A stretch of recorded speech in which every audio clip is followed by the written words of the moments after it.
Malawakang ulan umiiral ngayon sa extreme no-do zone, pinag-iingat pa rin sa posibleng pagbaha lalo na dyan sa bahagi ng Ilocos Region at rest ng Cagayan. Bunsod pa rin ang umiiral ng remnants o trough ng dating low pressure area na si 96W.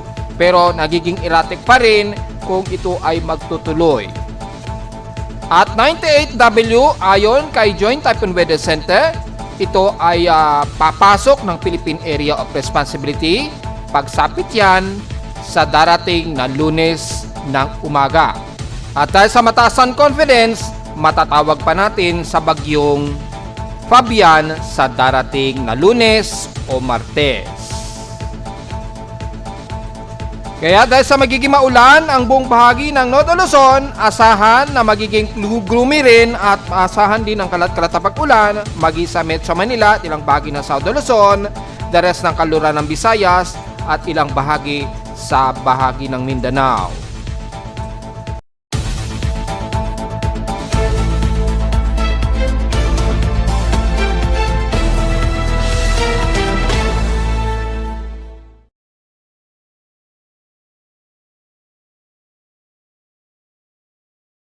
Hello, good morning mga folks. Welcome po muli sa ating Daily Weather Bulletin at Analysis para sa araw ng Huwebes, August 7, 2025. Ang oras nating Boss 5 may umaga ay alas 10:47 na ng umaga.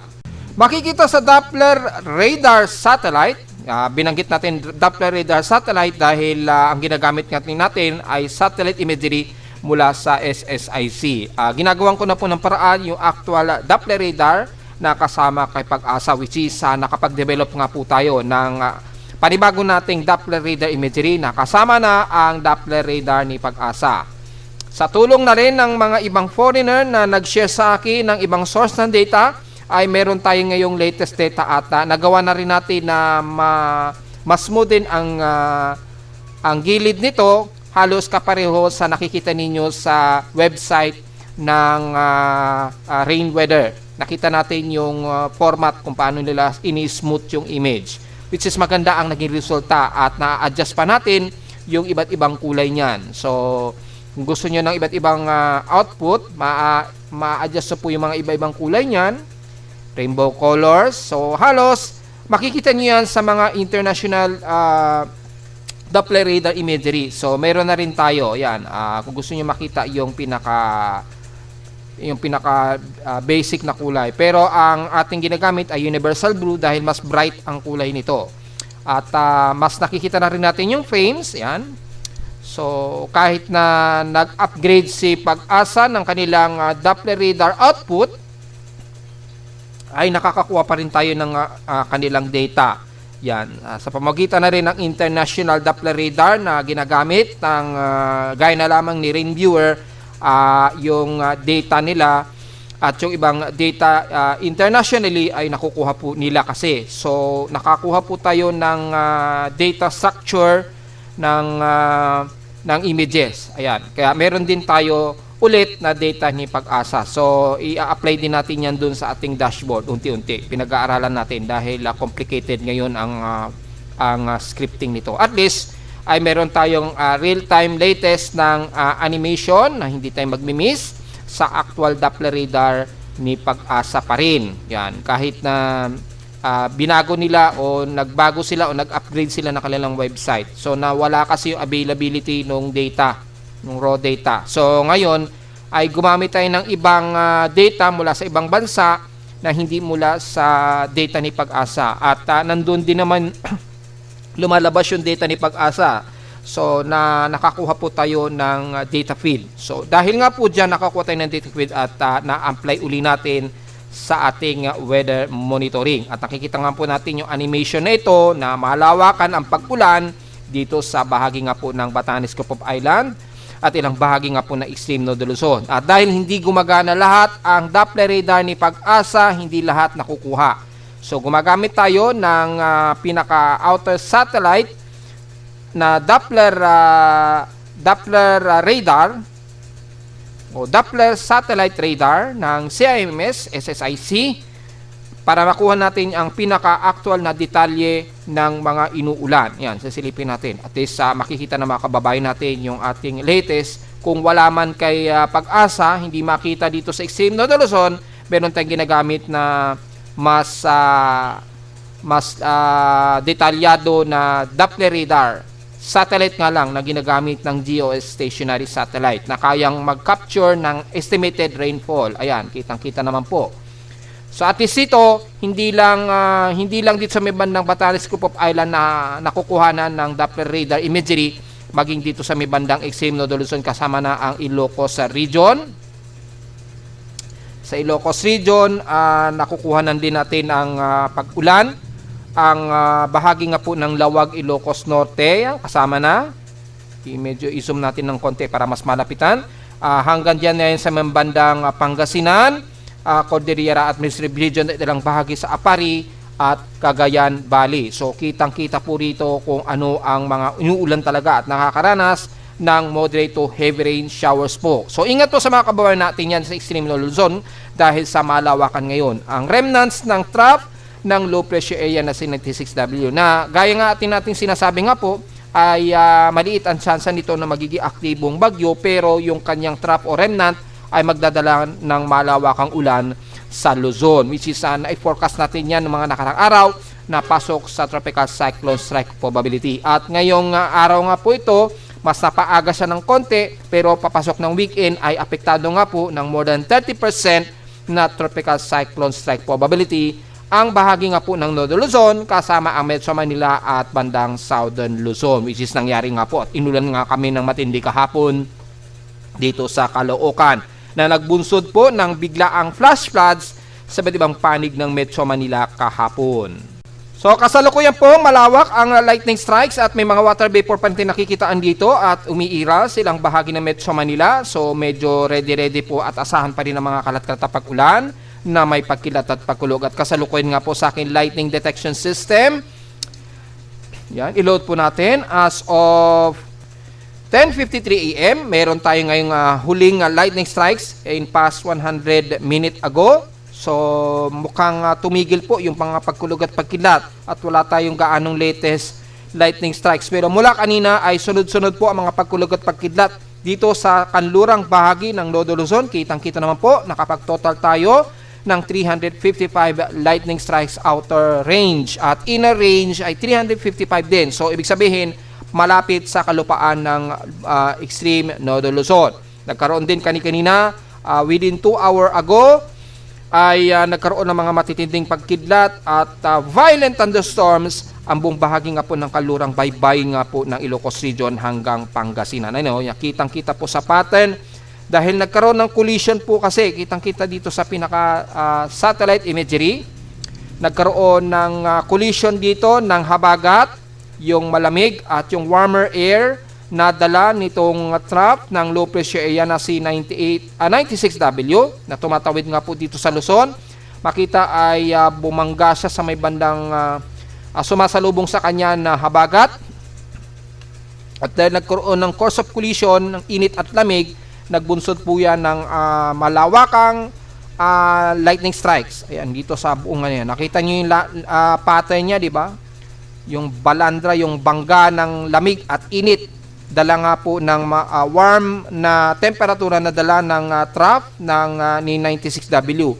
At syempre may umiiral pa rin kasi na medyo malamig na habagat dito sa hilagang kanluran ng Luzon na nagbunsod po ng collisional clouds. Ayun, nagkaroon ng collisional clouds at nagbunsod nga po ng mga malawakang mga violent and thunderstorms po mula kaninang umaga. Ngayon, medyo kumalma po ang mga lightning strikes. Pero malamang may mga aktibong mga lightning strikes pa rin ang umiiral. Dahil makikita dito sa pinaka-blitzat ng website ay may mga bago pa rin pumapasok na mga pagkulog at pagkidlat sa kanluran. At nadetect ng aking lightning detection system, pinakamalayo ay 170 km ang layo. Malamang dyan yan sa may bandang Zambales.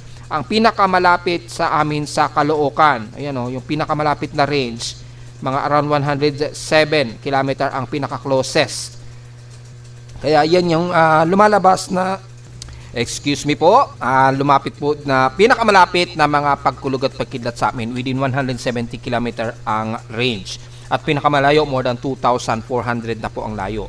So aktibo pa rin ang aking lightning detection system na nadedetect dito sa Caloocan. Ibig sabihin patuloy pa rin umiiral ang mga pagkulog at pagkidlat. So ingat po sa mga kababayan natin dyan na patuloy na nakakaranas ng malawakang pag-ulan na may kasabay na pagkulog at pagkidlat. Dahil nga po sa pinaka-shallow trough pa rin o remnant nitong si 96W. Nagiging erratic pa nga po ang monitoring ng aking tropical cyclone sector dahil nag-aalangan siya na i-decide kung itataas pa rin siya as invest or hindi na.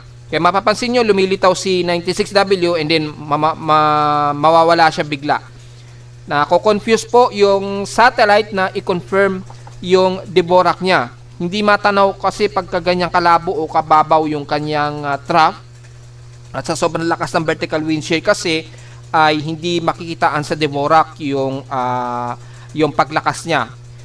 Ang makikita kasi pagka nasa outer space ka, yung tingin ng satellite kasi pag masyadong malakas po yung vertical wind shear sa isang sumisirkong low pressure area, halimbawa, sa sobrang lakas ng vertical wind shear, minsan kinukonsider ito na magiging trough lamang ito dahil sa lakas ng vertical wind shear ay malabo talagang magiging bagyo kasi rin.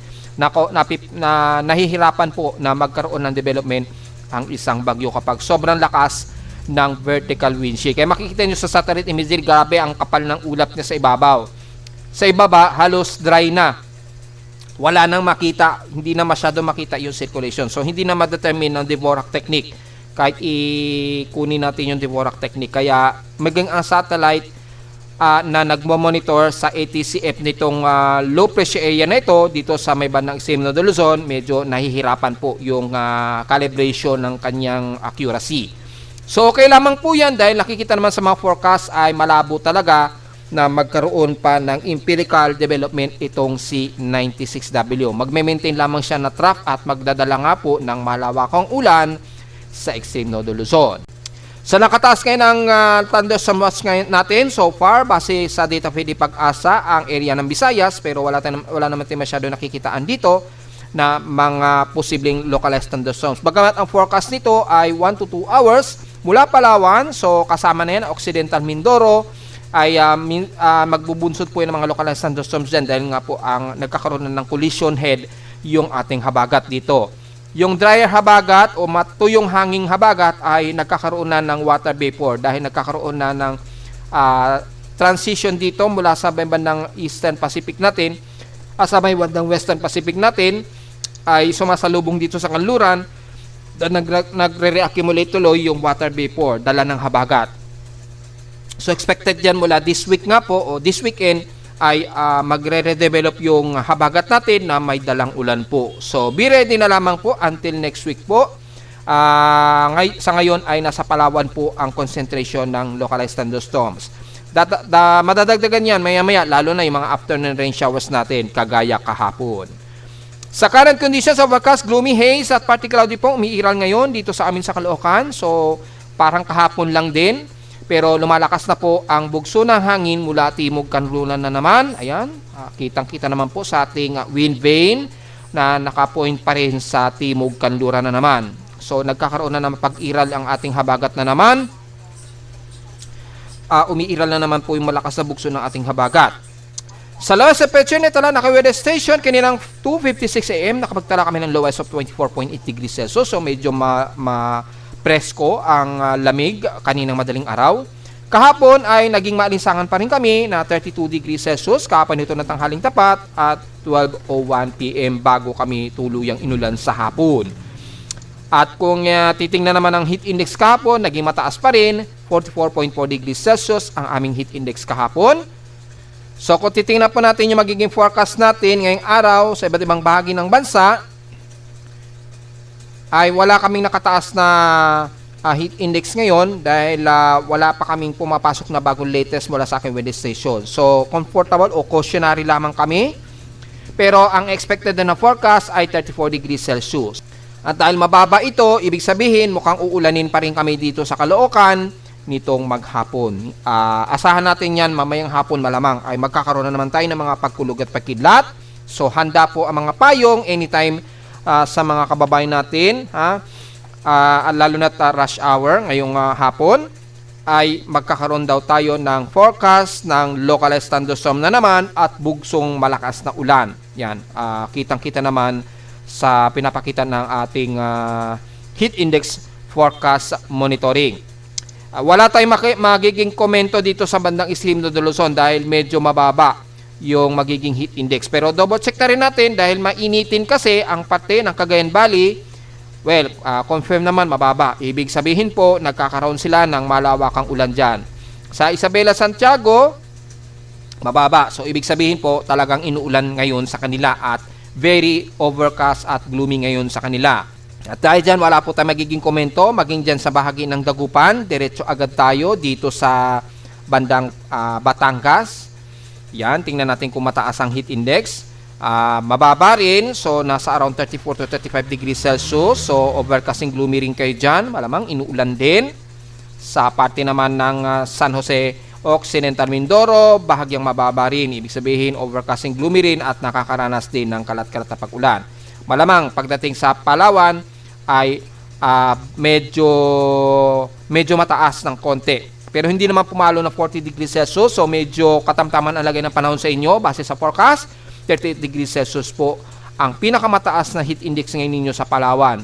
So, magkakaroon din kayo ng forecast na uulanin dyan base na rin sa alanganin ng kanilang heat index.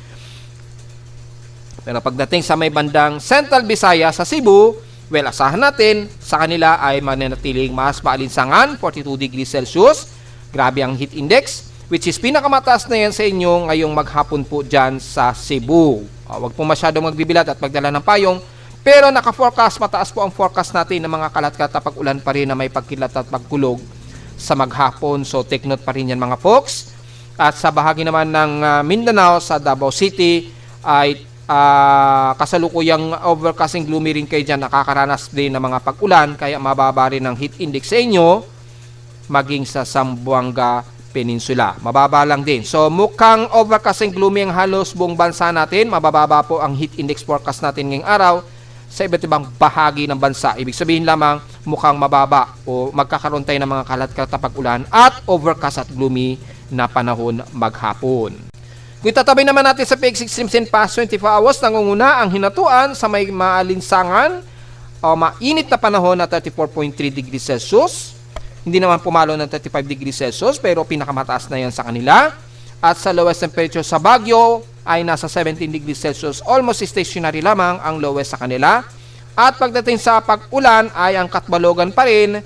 Sa Samar ay nakaranas sila ng 60 mm na total rainfall. Pero tinalo yan sa amin sa Caloocan.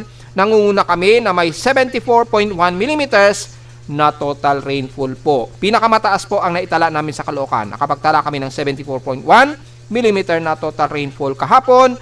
Yan na ang unang ulan namin ngayong month of August. Yan. Unang-ulan na po namin yan kahapon. For the month of August. 74.1 kagad ang naitala kagad ngayong month of August. So, yun po. Mukhang nahigitan namin ang iba't ibang bahagi sa Metro Manila na mukhang kami ang may pinakamarami.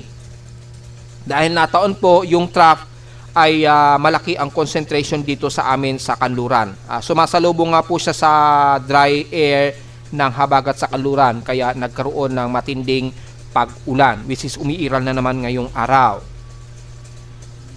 Sa ating outside humidity, high concentration tayo, 83% at wala itong pinagbago since last hour. Alanganing thunderstormy tayo na 1,008 hectopascals and steady ito since last hour. Kasalukuyang maximum high tide po tayo. Ayan, tingnan natin kung aabot sa mahigit 1 meter ang sea level.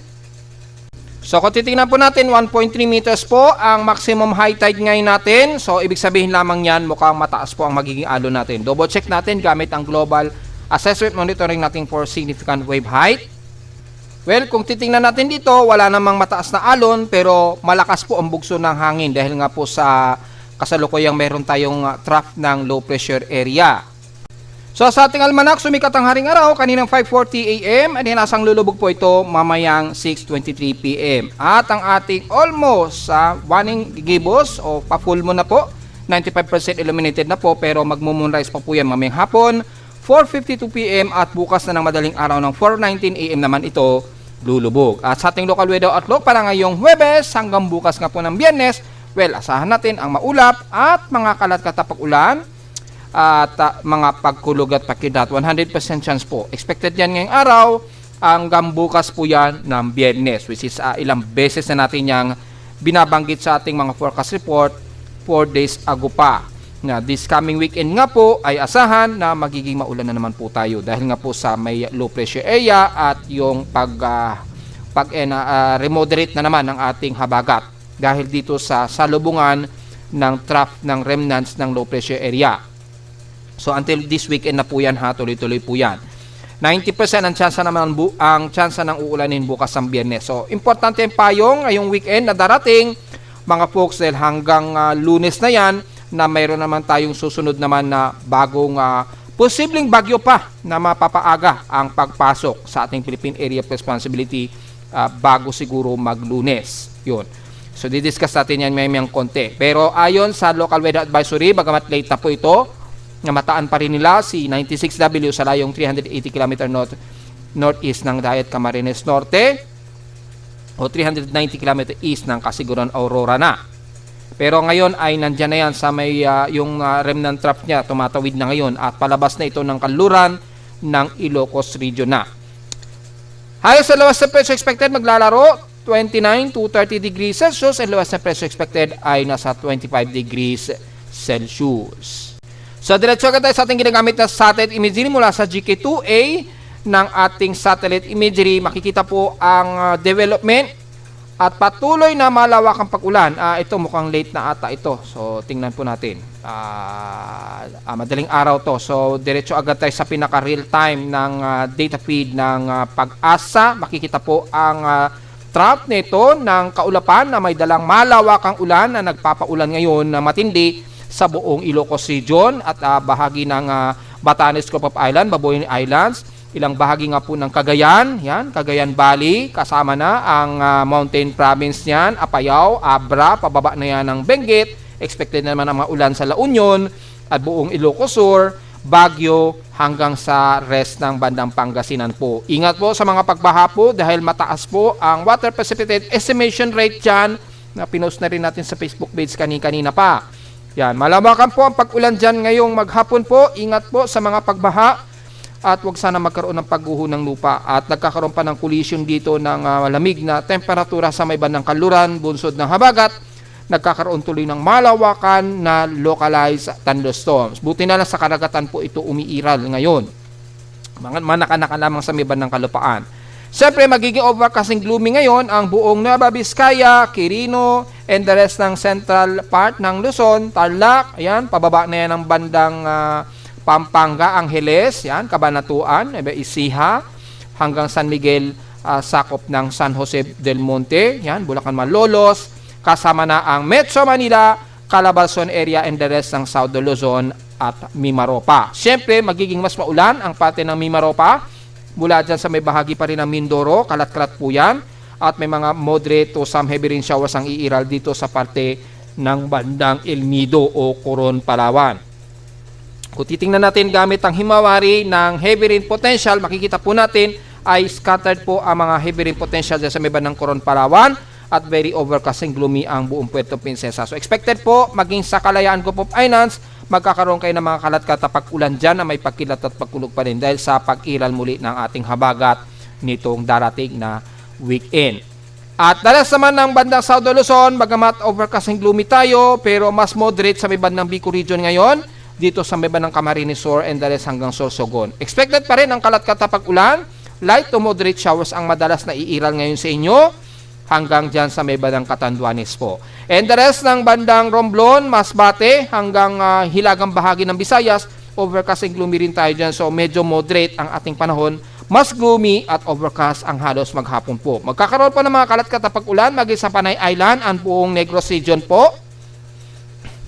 Kasama na ang Cebu, Bohol, at Siquijor area. Magkakaroon naman ilang clustered na ilang moderate to heavy rain showers na hindi naman nagtatagal na mahigit isang oras pero pabugso-bugso po to dahil sa umiiral po na surface trap dito sa silangang bahagi ng dagat Pasipiko natin. At sa patuloy na surface trap, magkakaroon din ng maulap na himpaporin ang buong Leyte, Yan, medyo magkakaroon lang kayo na medyo maaraw dyan kahit papaano. Magiging overcast nga lang ang most of Ormoc, Tacloban at hilagang bahagi ng Biliran.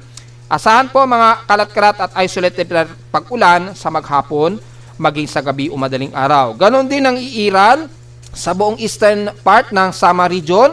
Magiging overcast din kayo dyan, gloomy. At asahan ng mga kalat-kalat na pag-ulan na may pagkilat at pagkulog. Lalo na sa hapon, sa gabi o madaling araw po. So medyo magkakaroon tayo ng mga ilang isolated rain showers pa rin ang iiral dito sa silangang bahagi ng Visayas. Kaya lang at least dito, mas moderate ang lagay ng panahon sa inyo kumpara sa amin sa bandang South Luzon hanggang extreme North Luzon. Sa Mindanao naman, magiging overcast and gloomy rin. So asahan din ng mga isolated rain showers pero madalas mga mahina't katamtamang ulan ang iiral dito sa bahagi ng Zamboanga del Norte, Zamboanga Sibugay, Zamboanga del Sur. So halos buong Zamboanga Peninsula. Ganon din sa isla ng Basilan at Hulusulu at Sorsogon area, magiging overcast and gloomy tayo dyan. At magkakaroon tayo ng mga ilang moderate and some heavy rain showers dyan sa may bandang Basilan, Sarangani, General Santos hanggang Cotabato po yan sa South, Cotabato at Sultan Kudarat. Magiging kalat-kalat din ng pag-ulan sa may bandang Davao Occidental, Davao del Sur at ilang parte ng Davao del Norte at Davao de Oro sa paligid dito dahil sa may umiiral nga po na substrap dyan. Ayan po. May substrap kasi na nagagaling sa may bandang Indonesian Peninsula kaya nagkakaroon ng convection o yung mababang atmospheric pressure ng bahagya dyan sa may bandang kaduluduluhan ng katimugan ng Mindanao. So asahan po ang kalat-kalat na pag-ulan. Pero at least kayo ay mas moderate po, lalo na sa sentro ng Mindanao. Magiging makikita ninyo, medyo mas maaraw pa rin kayo kahit paano, umiiral pa rin ang medyo hot, humid na panahon, maging sa bahagi nga po ng Davao del Norte, de Oro at buong Agusan o Caraga area. Magkakaroon lamang kayo ng mga isolated rain showers and localized thunderstorms, lalo na sa gabi, sa hapon o madaling araw. So, mga isolated. Pero at least sa inyo dyan, mas mataas ng bahagya ang temperatura. Magkakaroon lang kayo ng medyo part dito sa Musikaw di Karamihan, maging sa northern part ng Mindanao mula Lanao del Norte, Cagayan de Oro, Misamis Oriental, hanggang Agusan del Norte na yan. Ganon din ang iiral sa ngayon sa buong bahagi ng Surigao del Norte, pero magiging partly cloud dito sa Musikaw di pa rin ang iiral, lalo na sa hapon. So expected pa rin ng mga isolated rain showers na madalas. Cluster po ang mga moderate and some heavy rain showers. So medyo maganda yan para medyo kontrolado naman ang grabing init aalinsangan sa inyo dyan sa Kamindanawan po. Importante lamang ang payong sa mga posibleng mga ilang moderate and heavy rain showers, lalo na natin nitong maghapon mga folks. So generally halos overcast po ang ating panahon. Gloomy lalo na sa buong bahagi ng Northern Luzon, lalo na dito sa dulo na extreme Northern Luzon na mas nakakaranas kayo ng trap ng low pressure area ng 96W na nagbunsod nga po ng malawakang heavy rain showers and some violent dyan sa mabandang dulo ng Ilocos Region. And the rest ng Northern Luzon, so ingat po sa mga pagbaha at may pagguho ng lupa. So ito po pala yung water rainfall estimation natin. Makikita po dito, ayan po yung water estimation. Makikita na heavy rain showers ang umiiral sa bandang Ilocos Region. Ayan, mula Lawag, Batak, hanggang sa may bandang Bigan, Ilocos Sur, Pagudpod, hanggang Apari. Magi sa bandang Calayan, Cagayan, ayan, nakakaranas sila ng moderate to heavy rain showers. Malawakan po ang malawakan ng sakop ng estimation ng ulan dyan sa buong extreme Northern Luzon area. So, ingat na naman po mga folks. Kitang-kita naman po sa pinaka-Doppler satellite imagery na umaabot maging dyan sa may bandang Benguet ang kalat-kalat na mga pag-ulan po na may kasamang pagkulog at pagkidlat.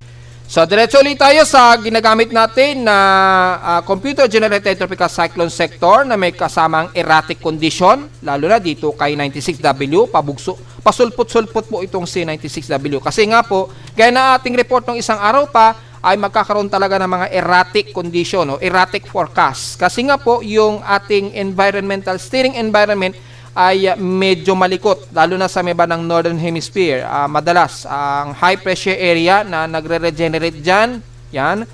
At minsan, biglang sumusulpot po yung high pressure area dito, yan. So kapag biglang sumusulpot o nambubulaga yung mga high pressure area, tapos biglang nawawala, nagkakaroon tuloy ng ibang galaw ang mga anumang low pressure systems na malapit dyan. So, yung development ng anumang low pressure area gaya na lamang nitong C96W dahil mas malapit sa presence ng high pressure area sa may bandang Hilaga, nagkakaroon tayo rin ng significance na nawawala po siya and then bumabalik.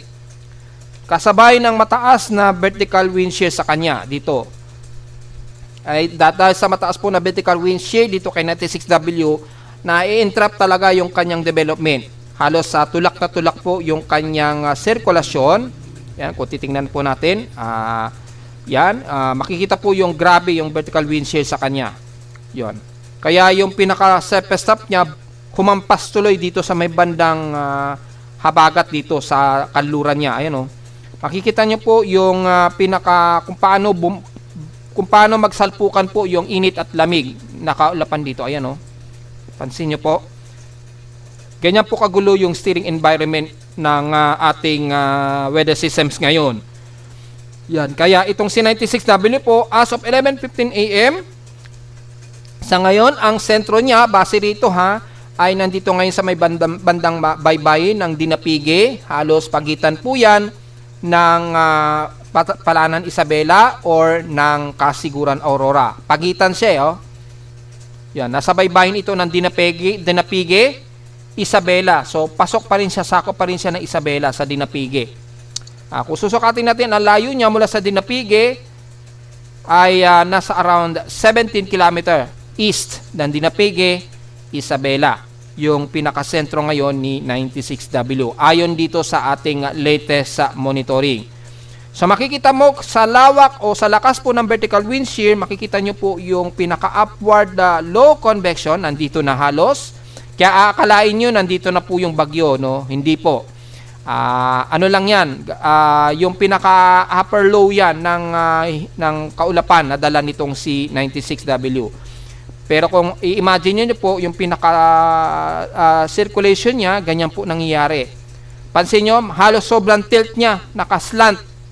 Nakaslant po yung forma nitong si 96W. Kasi nga po, napakalakas po ng vertical wind shear sa kanya na tumutulak sa kanya pa ganyan, pahilagang kanluran. Ito yung vertical wind shear, VWS, tinawag ko yun, vertical wind shear sa kanya. Kaya ang nangyayari sa kanya, ito yung pinaka-circulation niya, pero yung pinaka-vertical niya, o yung pinaka-upper convectivity ay nandito na. Yan. So, kung kukunin mo po yung pinaka-cone niya, ganyan na po ang nangyayari.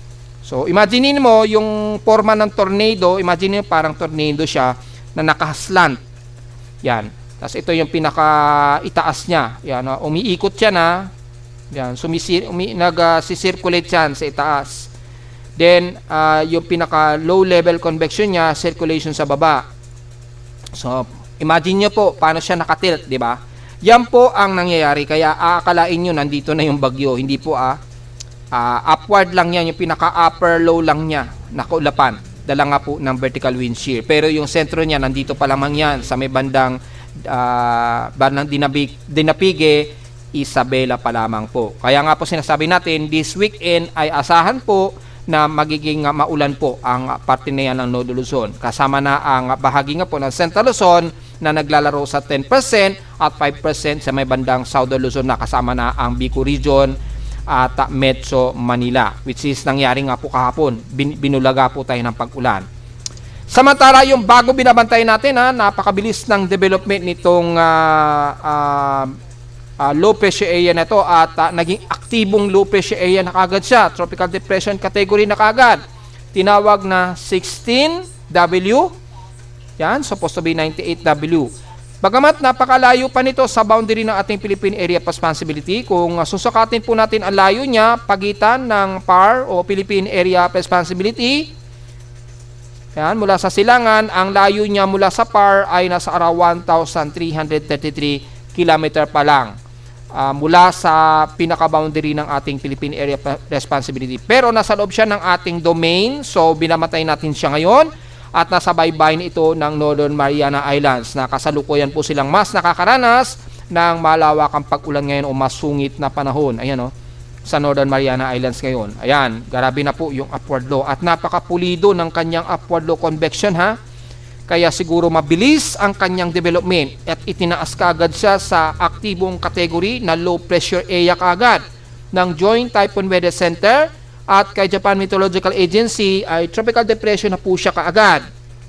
So nasa international category name na kaagad itong low pressure area na ito. Kaka-report lang natin kahapon na expected next week pa, this coming Monday papapasok ng ating Philippine Area of Responsibility, which is tumama naman sa ating forecast analysis, di ba?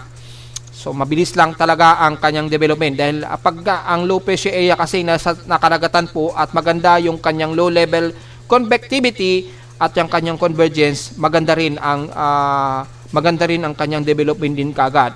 Kada 24 oras, maganda na kaagad ang kanyang paglakas, mabilis kaagad ang kanyang pag-enhance. Ganun po ang nangyayari. So ito ngayon, as of 11:15 AM na ngayon, ang kanyang center air pressure na ngayon 1,005 hectopascals. Yan, so far. Ay, si 96W pa tinitingnan ko. Dapat si 16W. Ayan, si 16W under tropical depression category.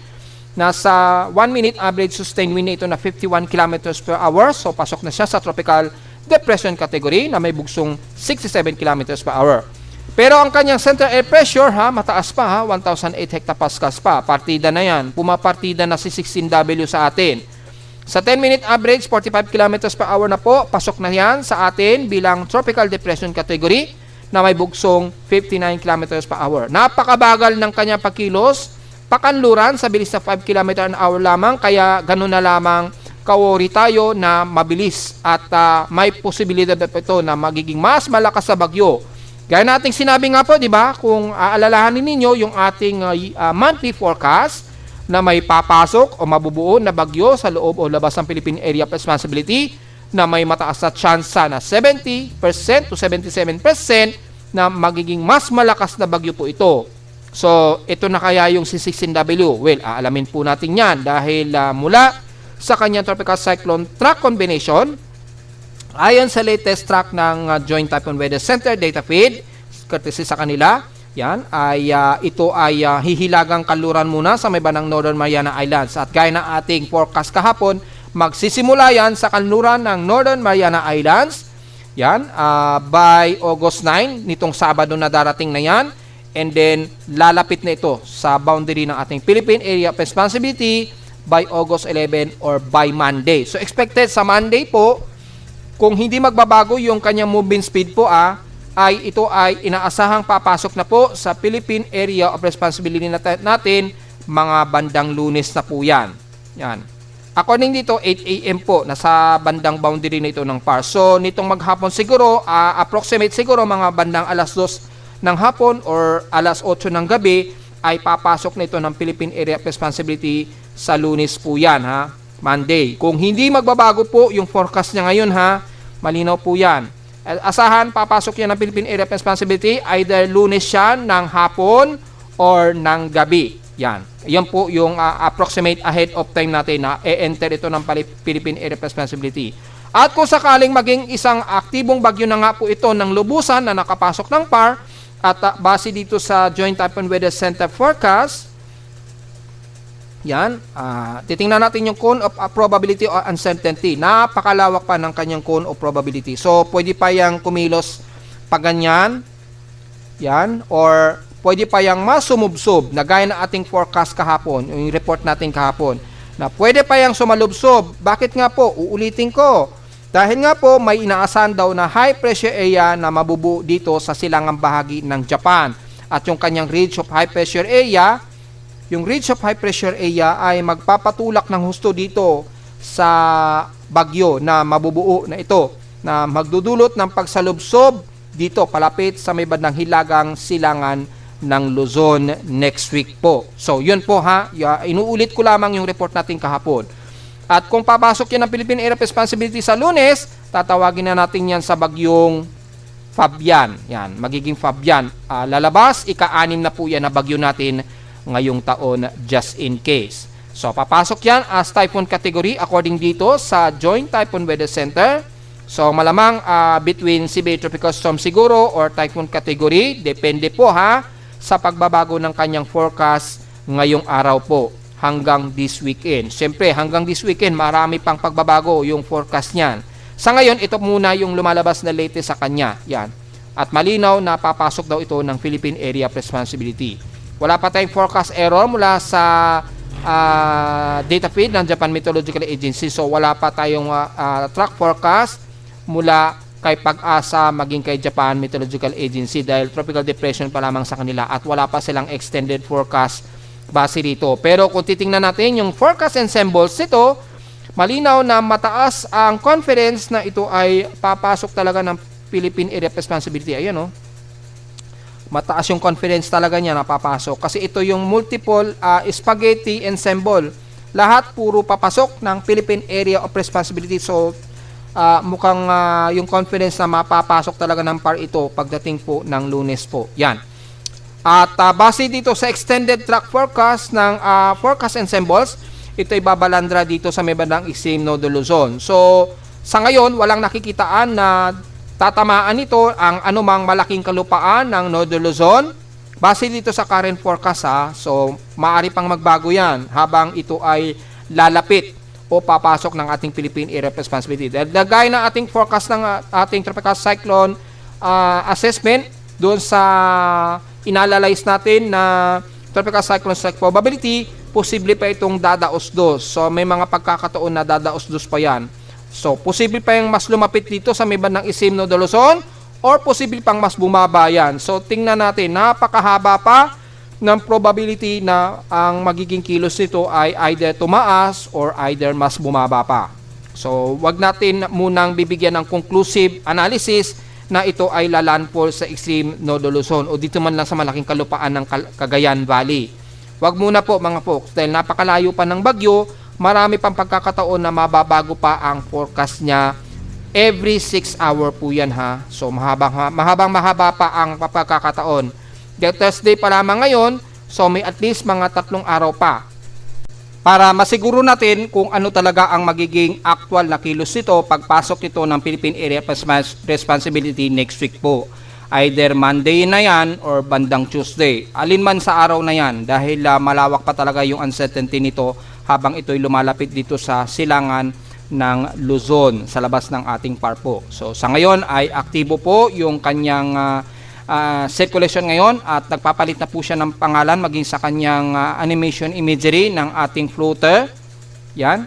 At napakataas na po yung kanyang probability. Very high chance po of 60%. So, tinawag na talaga siyang tropical depression na. Ayan. Tropical depression, 16W na kaagad. So, ngayon ay meron na tayong binabantayan na aktibong low pressure area ngayong araw at papasok ito sa ating teritoryo sa Philippine Area of Responsibility. Wala pa siyang latest spaghettios models sa ngayon pero may mga advanced forecast na siyang lumalabas mula sa data ng Joint Typhoon Weather Center na po. So maliwanag po yan mga folks. At mag-update po tayo ngayon dito dahil ito'y aktibo na low pressure area ay magpo-post na tayo gradually sa ating Facebook page sa mga status ng galaw nitong si Pre. Tatawagin na natin siyang Pre Pabian. Yon, si Pre Pabian. Ipe-prepabyan na natin siya dahil yung confidence kasi na talagang papasok ito ng PAR next week mataas sa ngayon. Yan. So yan ay babantayin po natin gradually at mag-update tayo sa ating PIMO Weather page at sa ating Facebook page. Yan.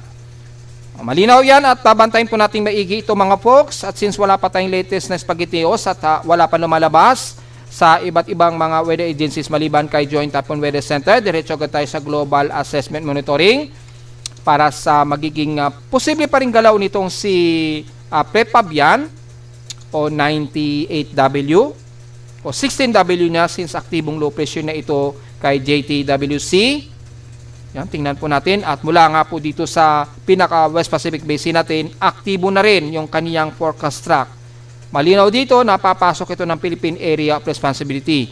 Pero babalandra ito sa member ng Babuyan or Batanes Group of Islands at wala sa ngayon nakikitaan na ito ay tutumbok sa anumang malaking kalupaan ng Nodo Luzon po.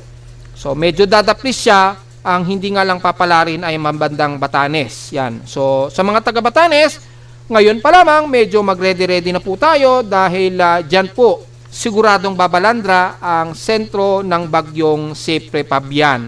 So, nakita naman natin yung forecast niya, typhoon category pa. So, kaya maging typhoon category man to o hindi, ay mag-ready na po tayo ngayon pa lamang po. Paghandaan na po natin sa mga taga Batanes Group of Islands po. Kitang-kita naman sa ating West Pacific Basin, ganun din ang magiging forecast track niya. At makikita ang may pagdaos-dos pa nga na nakikitaan dito. So, nangyayari nga po ang pagdaos-dos ha. Base na rin dito sa ating West Pacific Basin monitoring. Dito, hindi pa nakikitaan ng pinaka-vorticity pero maaga na rin kaagad ang forecast nila. Ibig sabihin, napakataas ng kanilang confidence na ito ay magiging aktibo talaga na bagyo. At mula sa ating Global Spectral Model ay ito nga pong si Prepabian ay mula nung binabantay natin ni-report kahapon na natiling insignificant coordinate pa rin na kikilos ito pakanluran. Pero makikita po ninyo dun sa pattern, ayan pansinin niyo po dito, medyo dadaos-dos din ang kilos niya pagkapasok ng PAR sa Lunes. Ayan And then lalapit dito sa may bandang Batanes Group of Island din. Malinaw po yan. At sa mean sea level pressure, makikita rin ay ganun din ang kanyang galaw, pakanluran, and then dadaos-dos ito papunta rito sa may bandang Batanes Group of Island. Dito medyo pagitan pa nga ng Batanes or Calayan, Cagayan or Babuyan Island. Yan. Pero base dito, sa ngayon mga folks, again, ay wala pa nakikitaan na ito ay tatama sa malaking kalupaan ng Northern Luzon, gaya na lamang ng Cagayan Valley or dulo ng Cagayan Valley po. Sa ngayon, wala pa po ha. So, tututukan natin maigi ito. Sa ngayon, ang tutumbukin pa lamang nito ay bandang Babuyan Islands or bandang Batanes Group of Islands. So, sa mga kababayan natin yan sa may bandang Batanes, ready na po tayo. Medyo paghandaan na po natin yung supply na pagkain or yung mga posibleng magiging evacuation site, ready na po tayo dahil yung storm surge po ang magiging delikado kapag ito ay pumalo sa severe tropical storm to typhoon category. Malakas po ang storm surge dyan, malamang. Dahil again, yung vertical wind shear po kasi ay sasabay ito sa environmental steering environment ng vertical wind shear dito sa may bandang Isim, Northern Luzon. So pagpasok po ng bagyo, lalakas po ang hatak nito sa bagyo patungo dito sa may bandang Kanluran. So dahil lalakas po yan, yung storm surge po, mag-accelerate yan ng husto. At base na rin doon sa pinakita natin sa forecast track, yung kanyang quadrant nakatutok sa inyo dyan sa bandang Batanes Group of Island. Ibig sabihin, yung upward ng storm wind o yung pinaka-gale force wind, mas malakas po ang tira sa inyo po niyan kapag lumapit na dyan next week. Kaya ngayon pa lamang paghandaan na po ng ating National Disaster and Coordinating Council. Ngayon pa lamang pagmitingan na po ninyo, iwasan po muna ang politika at tutukan po muna ang posibleng magiging damage kung ito ay lumapit na ng bandang Batanes or bandang Babuyan Island next week. Kung hindi magbabago po yung track again, kasi may mga kababayan natin, paulit-ulit sinasabi nila, magbabago pa daw. Lagi naman din natin sinasabi na magbabago pa talaga yan, lalo na't napakalayo pa ng bagyo. Yan. Ang pinagbabasel lang natin yung kasalukuyan nitong forecast na ganun nga ang magiging tumbok niya. Kitang-kita naman po sa Global Spectral Model. Sa Tropical Cyclone Strike Probability, malinaw naman po, pakanluran na rin ang nagiging kilos niya. Wala na tayong masyadong concern kay 96W. Yung remnant lamang niya magdadala ng malawakang ulan ngayon dyan sa may bandang Isim, Northern Luzon. So, pinasaturate pa niya yung kalupaan dyan. Kaya lalo po tayong maghanda sa darating na si Prepabian. Yan. At sa pinaka-computer models natin ng GFS, makikita po, improve na po yung circulation niya. At makikita nyo po, kikilos din ito pakanluran at may portion pa na ito'y tatama ng Taiwan according kay GFS. Pero malinaw na pakanluran din ang kilos nito na papasok sa ating domain.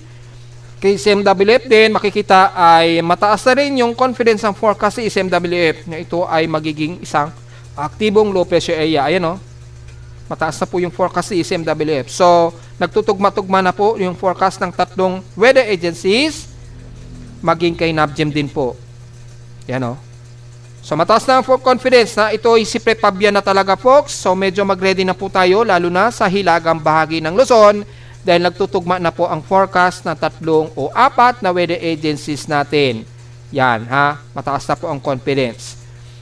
So, pag-prepare na po natin, ngayon pa lamang paghandaan na po natin itong mga folks, Huwag na yung kung kailang isang araw na lamang po, saka na po tayo kikilos po, mga folks. At maging sa mga tumutulong po dyan, sa Office of the Vice President, Office of the President, at yung ating DILG Secretary, paghandaan na po natin na magkaroon na po ng paghahanda na magkaroon po tayo ng supply ng pagtulong dyan sa may bahagi nga po ng Extreme Nodo Luzon bago pa dumating ang Lunes po.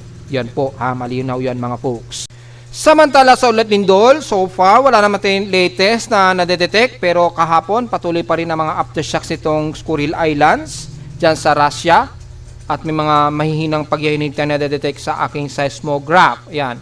Except na lamang yung external noise na ito, patuloy pa rin nagkakaroon tayo ng mga external noises at so far ay wala naman malakas-lakas na mga pagyahinig na nadedetect. Pero mula sa data feed ni PBOX, kaninang madaling araw, wala naman ding magnitude 4 plus na naitala dito. Oh. So, mukhang kalmado naman so far, pero marami-rami na kagad na mga minor earthquakes natin. Double check natin kung tumataas po yung ating mga ripple ha. Gamit ang ating tsunami monitoring. Wala na, kalmado na siya. Dito naman sa may bandang Chichijima, kalmado na rin. So, wala na pong tsunami waves o minor tsunami waves. Anyway, wala naman po tayong malakas-lakas na pagyanig ngayon na magnitude 4. Base na rin sa data feed ni PBOX. Kaya diretso agad tayo sa historical earthquake natin kung nakakailang total earthquakes na tayo ngayong araw. For the month of August, siyempre. Yan. Ang total earthquakes na ngayon natin ay 218 ang total earthquakes. 214 dito is magnitude 2.0 at nanatiling 4 ang ating magnitude 4.0 at until now wala tayong nadadagdagan pa rin. So, ibig sabihin lamang ay puro mga minor earthquakes lamang ang mga nadedetect natin so far mula pa kahapon at wala tayo so far na nadedetect na medyo mas malakas-lakas. Pero dahil po dyan ay magiging mas alisto po tayo lalo na't mas kalmado po ang ating mga tectonic plate natin. Yan. Lalo po tayong magiging mas handa at alisto po kapag kaganyan. Kasi po kapag hindi masyado magalaw yung mga tectonic plate natin, posibleng mag-iipon yan ng napalakas na energy bago mag-release ito ng malakas na energy kapag pumiglas na yung tectonics, yung mga tectonic plate. At least mas lalo po tayo magiging mapagbantay kapag kaganyan po kalmado ang ating mga tectonic plate sa bansa. So meron tayong 218 total earthquakes, kukunti pa lamang mga folks. At narito naman ating 3-day weather forecast para sa araw ng Huwebes, August 7, 2025.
At hanggang dito na lang po ating daily weather bulletin at analysis para sa araw ng Huwebes, August 7, 2025. Huwag pong kalilimutan na mag-like, share, subscribe po sa ating YouTube channel at visit lamang anytime sa ating website na www.pimoweather.com para sa iba pang detalye gusto malaman na hindi natin naisama ngayong magtatanghali na naman sa atin dito sa amin sa Caloocan. At visit lamang din sa ating website sa gusto malaman pa rin ang pinaka-dynamic events mula sa aking reading ng aparato mismo sa Caloocan, lalo na't bumubugso na naman ang ating habagat. Sa ngayon medyo drier pa pero unti-unti magiging saturated na rin yung ating habagat. Ayan, tuloy-tuloy po yan. At visit lamang sa ating website at maging sa mga local weather o international weather agencies. Maraming salamat po mga folks at magandang araw po sa ating lahat.